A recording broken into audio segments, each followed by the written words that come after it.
Hi, welcome to another episode of Rocky Mountain Ranch Research with me, Katie Paige.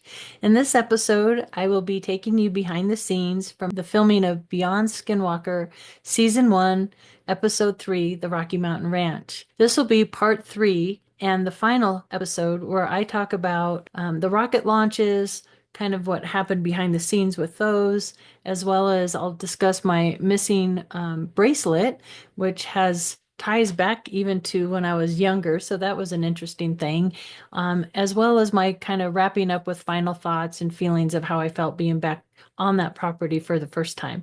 So I hope you enjoy this episode and thanks for being here. Saturday for the Rockets was 11 a.m. in the lobby. So we all caravaned down for Saturday the 11th, which was the last day. And, that's the day we shot rockets in 2 different locations. The first one was back by the tree line. So right there is a location where they launched the rockets, where they were poking the hornets' nets, the little rockets. Now the big rockets they launched from the cistern area. We shot off a little rocket to kind of knock at the door. We shot off a bigger rocket. Interestingly enough, one of the rocket guys said on the Skinwalker Ranch he had physical sensations as if it was raining outside and as if he was in an MRI machine. He just felt really strange. And while we were out there shooting the rockets, he felt very clearly, you could see him almost double over as if somebody hit him right in the right side of his gut. And it really bothered him. So I found it interesting that he had physical things as well. The first rocket went up with really it was a regular launch. Greg and Andy went to retrieve the rocket, the parachute, and we have headings on it, so we knew it was at 22 degrees or whatever, and they went and retrieved it. Really no big things there. It did lean a little to the right, but we think that was from the GoPro. So the second rocket was a little larger, took the GoPro off of it, and it seemed like a normal launch, but what was interesting is we all saw it go down with the parachute. It was way low elevation. We can almost see it on the ground over the top of the barn, and we gave them the heading to go retrieve the rocket, and somehow mysteriously it ended up 2 miles further than it was. It took them a long time to retrieve this rocket, 2 miles from where we saw it go down. So I don't know how that happened. While they were trying to find that rocket, we were setting up over to the cistern. Chris retold her tale of her little animal creature that she sees, shadow thing. And then we set up the 2 big rockets, or one smaller rocket and the big 6-foot rocket over there by the cistern. It's getting a little colder at this point. I realized my silver bracelet is gone, which bothers me because one of the reports on the ranch is they like silver and turquoise. I've had this silver bracelet, my Celtic silver bracelet from Santa Fe, New Mexico for many, many, many years. It never, ever, ever falls off, and somehow it's gone. I've lost it. The ranch took it, and it bothers me that the ranch now has a piece of me. Anyway, so first rocket went off without much incident, right, because the third one landed not too far past the pond. That was okay. But the final launch, the big rocket, where they put the equipment in to measure different things, that went up, but nothing ignited. The parachutes do come out. That rocket kind of just tilted on its side and landed right where that circle is by the pond where my sister and I had that experience, which was very unusual. The rocket people said they'd never seen anything like it before. They couldn't explain how any of what just happened. We took the rocket, we walked over, so they filmed us walking over because the rocket landed kind of close. And we brought the rocket back into the shop, and they opened it up, and the equipment inside was damaged. And in there, the equipment said that it recorded no launch. Well, it launched. So all the stuff inside malfunctioned. Parachutes didn't go out. This is exactly what happened at Skinwalker Ranch. So they weren't able to collect data as if something's keeping them from collecting the data.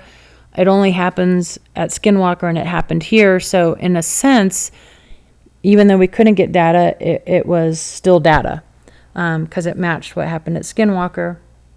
And then, so after the rockets, the woods, definitely you could feel something there.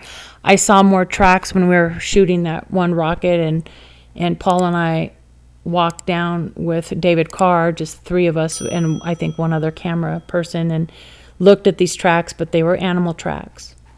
We also, when we were shooting the rockets, the one rocket guy and I and one other person heard like big bird, like a huge bird flapping its wings in the forest line. And I said, oh, there were reports of these crypto birds, and we all heard it. It was in the tree line. We don't know what that was. I did feel like something was kind of watching in the trees the whole time I was there, every time I was there. And that's what Nicole reports as well, a sense of being watched. She would not go out to the barn at night ever. She always felt being watched from the tree line. So I do believe there's something still out there. All in all, it was a cold, wet, good experience. People were very nice. The week couldn't have gone any better other than wrecking my poor Jeep Apollo. It will get fixed. It was a very, very good experience.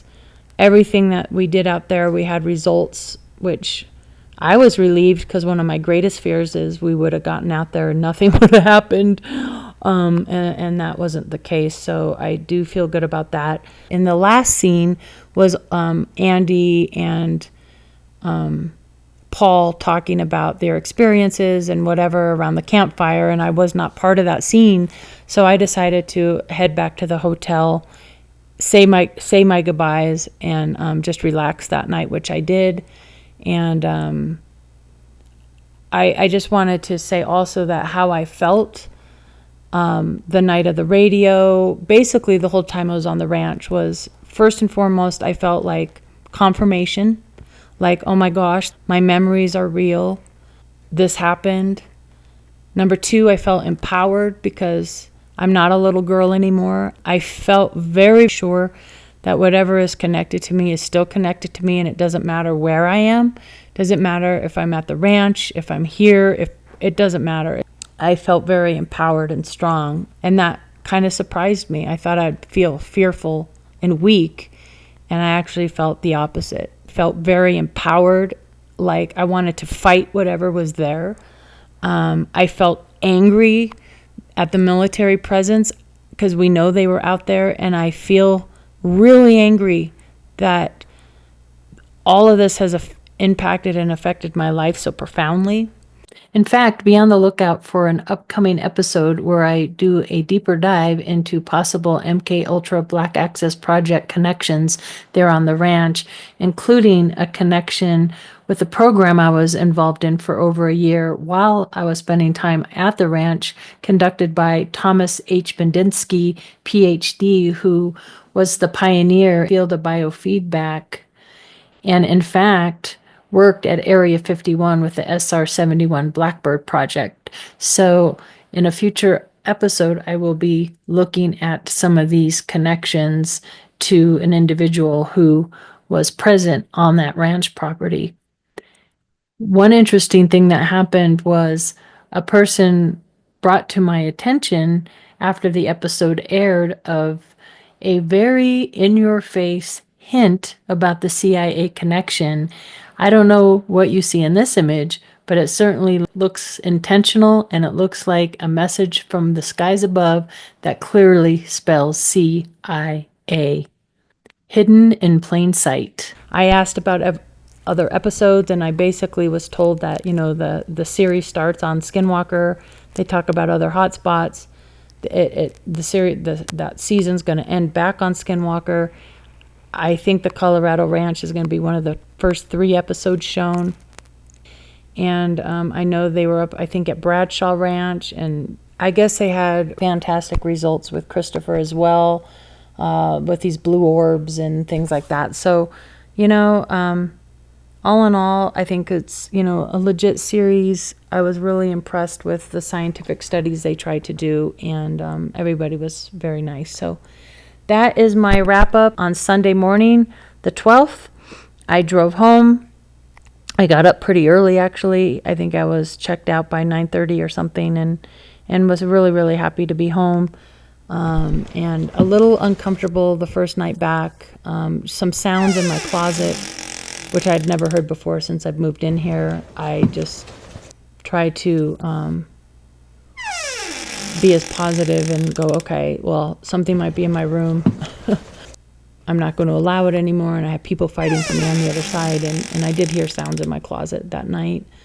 Other than that, it's been pretty quiet since I've been back. So anyway, that is my summary of what happened. But yeah, it was pretty incredible. So signing off. Thanks for watching another episode of Rocky Mountain Ranch Research. I hope you enjoyed. Please remember to please like, share, and subscribe. It really helps me out a lot. And you can also go to RockyMountainRanchResearch.org and check out a lot of fun products that we have on there. It really helps me to continue the work that I'm doing, and I appreciate it very much. Thank you, and hope you all have a great week or weekend ahead, and we'll see you next time.